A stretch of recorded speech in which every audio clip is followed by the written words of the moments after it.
The deed hit the floor before Clara could catch it. She heard it land, that soft, weightless sound paper makes when it falls on pine boards, and for a moment she just stared at it. Her name was on that deed. Her father's signature was on that deed. 32 acres along Powder Creek, the house her father built with borrowed lumber, and his own 2 hands, the well he dug, the summer she turned 7, the cottonwood he planted the year she was born. All of it, on one piece of paper, lying on the floor of the Harlan County Land Office like it was nothing more than a receipt for feed grain. Denton Marsh picked it up. He didn't even look at her when he did it. "You'll want to clear your personal items out by Friday," he said. "We'll need the house by the following week." Clara Voss was 24 years old, and she had been a widow for 11 days. She had not cried at the funeral. People noticed. She heard them talking in the way people do when they think grief excuses, bad manners, low voices, sidelong looks, the particular silence that falls when you walk into a room and everyone pretends they were just about to discuss something else. Pastor Ennis had given her a long look over the top of his Bible, and she had returned it steadily until he looked away first. She was not going to explain herself to anyone. What they didn't know, what no one in Harlan knew, was that her marriage to George Voss had been the longest 4 years of her life. Not violent. George was not a violent man. He was something quieter and more erosive than that. A man who moved through the world with the total confidence of someone who had never been told no by anyone who mattered. He managed her. He managed her opinions, her friendships, her trips into town, her correspondence with her cousin in Laramie. He did it gently, the way you'd adjust a picture frame that keeps going crooked on the wall. Patient, routine, not even fully conscious that he was doing it. But George was dead of a fever, and Clara had thought she had actually believed, standing at his grave in the October wind, that she was finally going to be all right. She had not counted on Denton Marsh. Denton was George's older brother. He was 41 years old, broad-shouldered, and possessed of a legal mind that he'd never bothered to use in service of anything except his own interests. He had arrived at the house 3 days after the funeral, sat down at George's desk, like he'd been waiting for permission that had now expired, and explained to Clara, very calmly, that under the terms of a deed of trust George had signed in 1889, 2 years before their marriage, the Powder Creek property reverted to the Marsh family upon George's death, without mail issue. Clara had asked to see the document. Denton had shown it to her. It was real. George's signature, witnessed and notarized, clear as a winter morning. She had not slept more than 2 hours at a time since. The land office in Harlan was a narrow room that smelled of ink and dry wood. Behind the counter, a clerk named Obie Fitch was pretending to file papers while obviously listening to everything. There were 2 other men waiting on the bench by the door ranchers, by their boots, and they were also pretending not to listen. Clara looked at Denton Marsh's hand, still holding her father's deed. "That property came to me from my father," she said. Her voice was very level. She had practiced being level. "It was not George's to place in trust. He had no authority over land that was already mine when I married him." Denton smiled. It was the kind of smile that had probably worked on a lot of people over a lot of years. "The trust doesn't speak to the origin of the property, Clara. It speaks to disposition upon death. That's a distinction for lawyers, and I'd encourage you to consult one before you spend more energy on this." "I intend to." "You do that." He set the deed on the counter and slid it toward Obie Fitch without looking at it. "Friday, Clara. Personal items only." He left. The door closed behind him with a sound like a period at the end of a sentence. Clara stood at the counter for a long moment. Obie Fitch was staring at his papers with the intensity of a man who wanted very much to be invisible. The 2 ranchers by the door were looking at the floor. She picked up her bag. She walked out into the October street, and the wind came off the plains and hit her full in the face, and she stood there for a moment and breathed. Then she turned left, toward the far end of Main Street, where a sign above a door read, "Cole Whittaker Attorney, at Law Notary Public." The office smelled like pipe tobacco and old books, and a woman Clara didn't recognize was behind the front desk, copying something into a ledger with the focused calm of a person who is very good at their job. "I need to speak with Mr. Whittaker," Clara said. "He's with a client." The woman didn't look up. "You can wait." Clara sat. She folded her hands in her lap. She looked at the wall, where someone had framed a single page of text under glass. She couldn't read it from where she sat, but she could make out the words, Constitution, and Wyoming Territory near the top. Wyoming had given women the right to vote in 1869. They'd also given women the right to own property independent of their husbands. But this was not Wyoming. This was Kansas, and Kansas had been slower about most things. The inner door opened. A man came out young, sunburned, holding his hat by the brim. He nodded at Clara and left. A voice from inside said, "Send in whoever's next, please, Dorothea." Dorothea looked up from her ledger for the first time. She looked at Clara with a brief, measuring expression. "Go ahead," she said. Cole Whitaker was 53, slight, with reading glasses pushed up on his forehead and the careful posture of a man who had spent decades leaning over desks. He gestured to the chair across from him without standing, which Clara found she didn't mind. He looked like a man who had too many things to do to waste time on ceremony. She told him everything. She told it in the order it happened, without editorializing, laying out the facts the way her father had taught her to lay out an argument. Start with what you know for certain. Move to what you can prove. Hold the rest. Whitaker listened with his elbows on the desk and his fingers laced together. He didn't interrupt. When she finished, he said, "Do you have a copy of your father's original deed?" Clara opened her bag. She had anticipated this question, had anticipated, in fact, that Denton would eventually try to have the original disappeared through the land office, through some clerical maneuver, some error in the filing record. She had gone to the land office herself, 5 days ago, before Denton had made his move, and she had paid Obie Fitch 20 cents to make her a certified copy. She set it on the desk. Whitaker picked it up. He read it slowly, the way a man reads something when he is actually reading it, not just looking. He turned it over. He set it down and took his glasses off his forehead and put them on his face and read it again. "The original deed conveys the property to Margaret Hollis Voss," he looked up. "That's your mother?" "My mother. She died in 1884. It passed to me." "Intestate?" "There was a will. I have it." She set that on the desk, too. Whitaker looked at her for a moment with an expression she couldn't entirely read. Then he looked back at the documents. "This trust George signed in '89, he said. "Do you have a copy of that?" "No." "Denton showed it to me, but wouldn't leave it." Whitaker made a small sound. "Of course he didn't." He leaned back. "Here's your problem, Mrs. Voss. The trust may be challengeable, but challenging it takes time. And time, in a property dispute, tends to favor the party in possession. If Denton Marsh takes physical control of that house and that land before we can get in front of a judge, your position becomes significantly more difficult. How long would a challenge take? To file? I can have papers ready in 2 days. To actually hear? Judge Alderman rides circuit. He's due in Harlan, and Whitaker turned to look at a calendar on the wall. 18 days. Denton wants me out in 12. I know. He picked up a pen. "Mrs. Voss, I'll need a retainer of $15 to begin." Clara opened her bag again. She had been saving money in the same way she had been saving everything else, quietly, over time, in pieces small enough not to be noticed. $2 here, $1 there. Money from eggs sold, from mending done for the minister's wife, from 3 months of giving piano lessons to the Garfield girls on Saturday afternoons and telling George it was just something to keep herself busy. $48 in a small cloth pouch that she had sewn into the lining of her winter coat, which Denton had not thought to look for because Denton did not think about her very much at all. She counted out $15 and set it on his desk. She rode home to Powder Creek along the western road, the one that ran parallel to the ridge, and she let the horse find its own pace. The afternoon light was going flat and gold. The cottonwood her father had planted was visible from the road taller than the house, now turning yellow at the tips. She would not cry. She made herself a list instead, the way she'd always handled things that threatened to overwhelm her. Enumerate, prioritize, act. The documents were with Whitaker. That was done. She needed to be at that house when Denton's men came Friday morning, because she did not trust what they would take if she wasn't there to witness it. She needed to record in writing everything on that property, every piece of furniture, every tool, every jar in the cellar, so that if anything went missing, she would know it. She needed to talk to the Garfields. Old Warren Garfield had been her father's closest friend.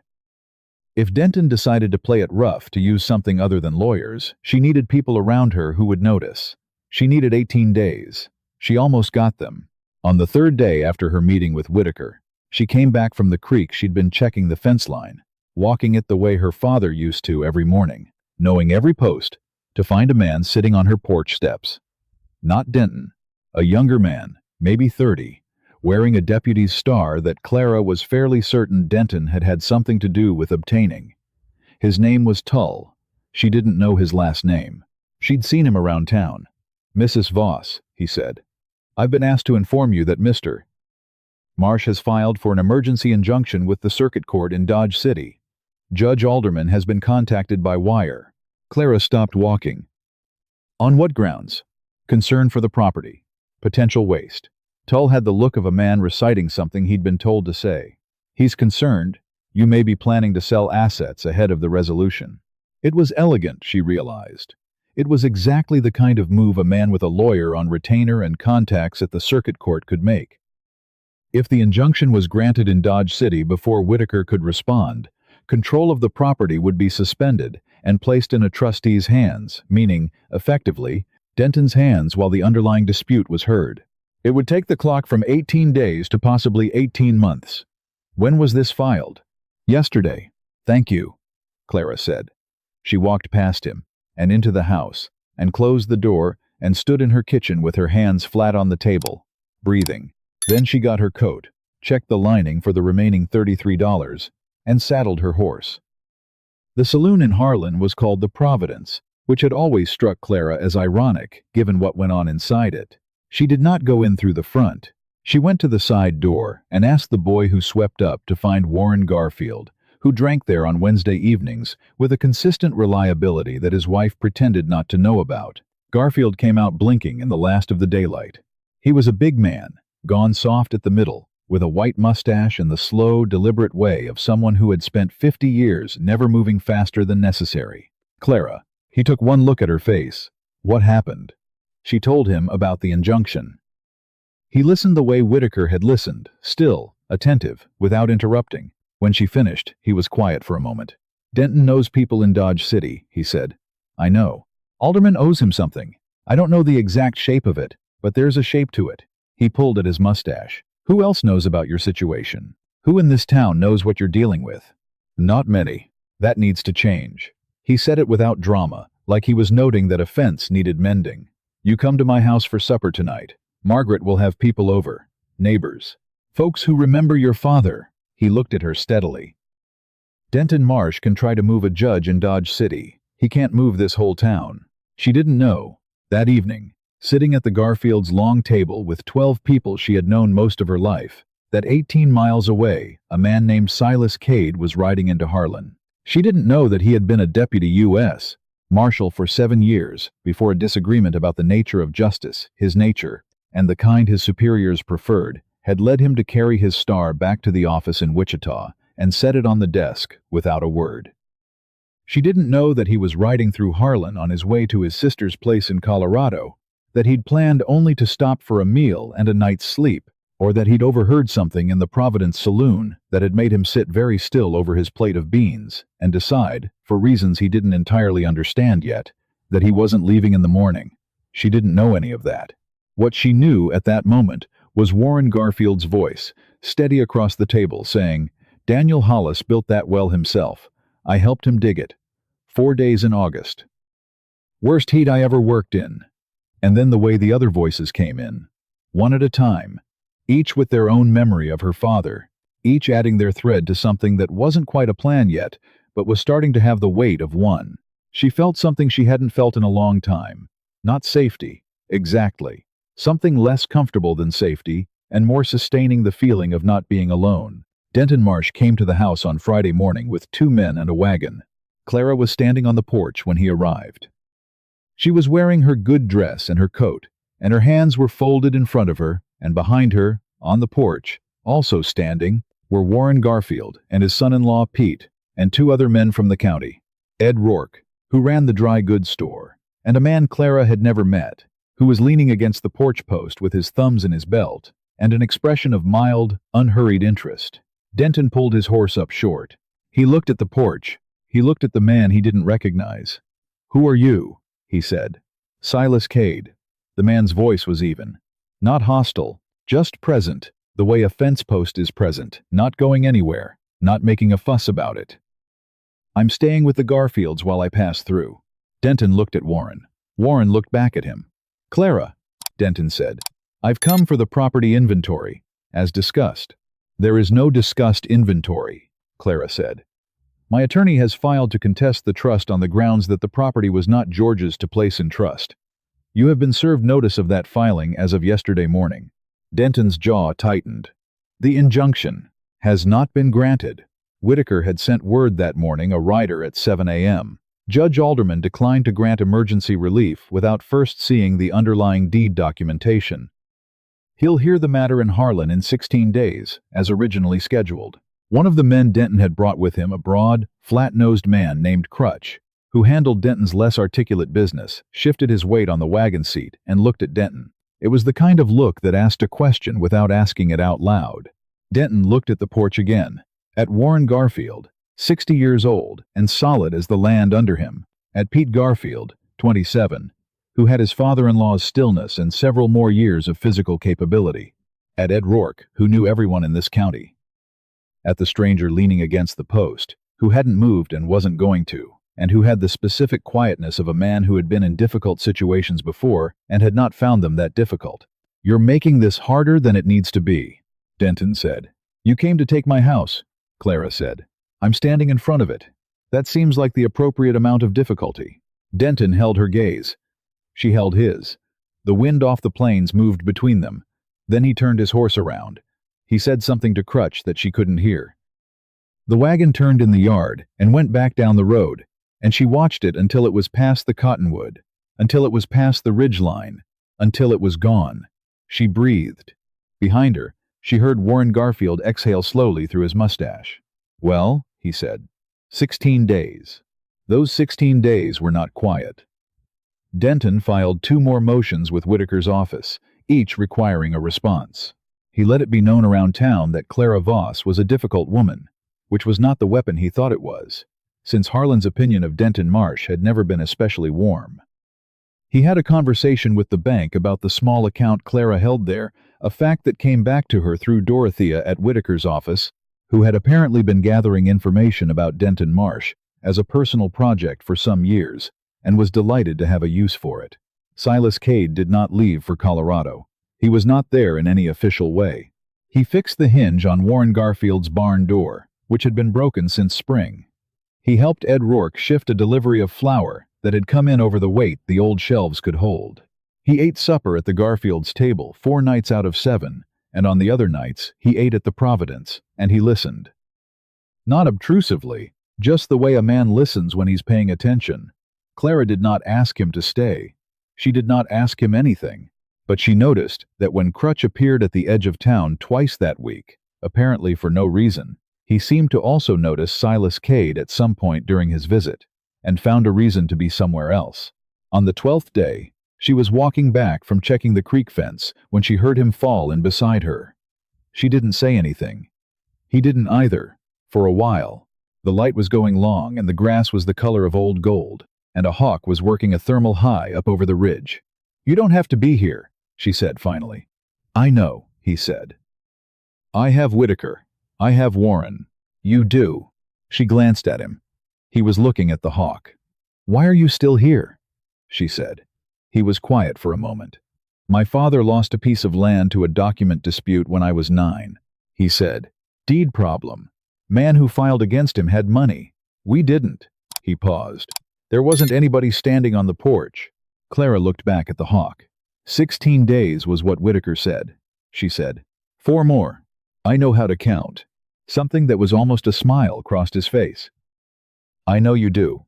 Judge Alderman arrived on the morning of the 16th day on the westbound stage, 3 hours late, with a cold he was unhappy about and a stack of case files under his arm. He set up in the county courthouse a 1-room building that doubled as the commissioner's meeting room and smelled permanently of pipe smoke, and he heard 4 cases before Clara's. She sat in the front row with Whitaker on one side and Warren Garfield on the other. Denton sat across the aisle with his own attorney, a man named Pratt who had ridden up from Dodge City and had the sleek, well-fed look of someone who charged accordingly. The gallery was full. This was a town, and it was a story, and people in town's love stories. Whitaker presented first. He was not theatrical about it. He laid the documents on the judge's table in order: the original deed from Daniel Hollis to Clara's mother, the will, the certified copy from the land office, and a 2-page legal argument about the limits of a trust deed in the context of property that had been inherited prior to marriage and never formally consolidated into marital estate. Pratt presented second. He was more theatrical. He used phrases like clear intention of the grantor and established legal precedent, and spoke at some length about the sanctity of properly executed trust documents. Judge Alderman listened to both. He had the expression of a man who had heard a great many arguments and had learned to distinguish between the ones that were about the law and the ones that were about something else. He asked Clara one question directly. "Mrs. Voss, were you aware of this trust document prior to your husband's death?" "No, sir," she said. "I was not." He made a note. He asked Denton one question. "Mr. Marsh, did your brother inform his wife of this trust at any point during their marriage?" Denton's jaw moved. "I couldn't speak to their private conversations." Alderman made another note. He took 20 minutes. The gallery was very quiet. When he came back, he sat down, put his reading glasses on, and read from his notes in the flat, precise voice of a man delivering a technical finding, not a speech. "The trust was challengeable," he said, "on the grounds that the property in question had been inherited by Clara Hollis Voss prior to marriage and had not been explicitly incorporated into the marital estate through any instrument that Clara herself had signed or witnessed. A grantor could not, under Kansas statute, place in trust a property interest that he did not fully hold. The question of what George Voss had held was, at minimum, genuinely disputed. That dispute, absent the wife's consent or knowledge, could not be resolved in favor of the trust without further review. He was not ruling the trust invalid, he said. He was remanding it for full circuit court review. In the meantime, the status quo would be maintained. Clara Voss would remain in possession of the Powder Creek property. Pratt started to rise. Alderman held up one finger. He said that he was additionally noting, for the record, his concern about the emergency injunction filing in Dodge City, which had struck him as an attempt to resolve through procedural motion what ought to be resolved through substantive hearing. He did not elaborate further. He didn't need to. Clara heard nothing after remain in possession.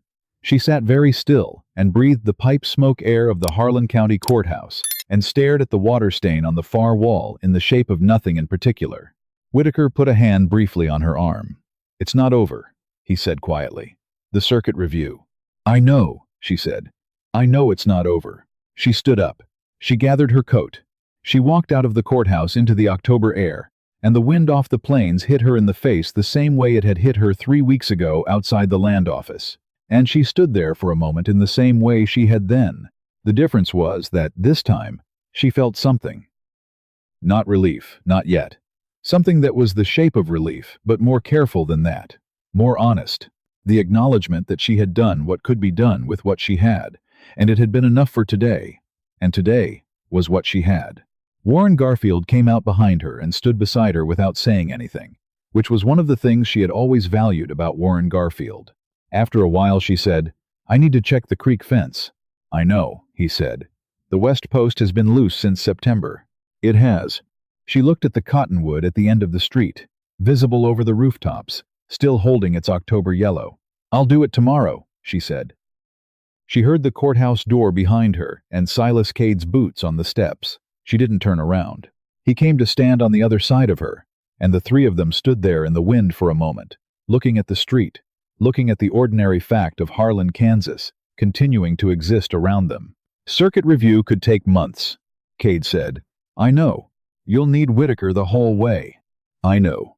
He was quiet for a moment. "Colorado's not going anywhere," he said. She looked at him then.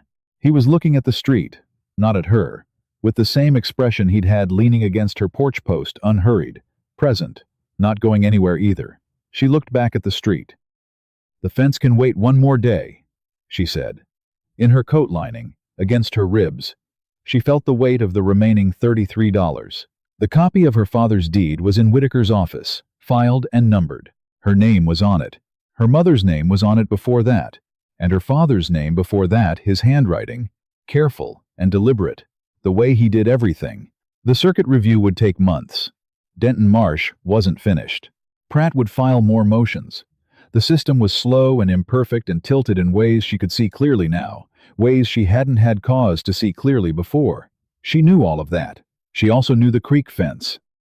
She knew every post, every wire, every corner where the land turned, and the light changed, and the cottonwood's shadow reached in the morning. She knew the well her father had dug in August heat, and the house he had built board by board, and the 32 acres that were hers, by blood and document, and the simple fact of having refused to leave. Not finished, not safe, not simple, but standing, still standing. That was enough to start with. Sometimes the bravest thing isn't a dramatic act, it's simply refusing to leave. Clara didn't win because she was fearless. She won because she kept doing the next small thing, copying a deed, saving $1, telling the truth to one more person. When everything is being taken from you, the most powerful thing you can own is the decision to stay standing. That's always enough to start with. A small note for you.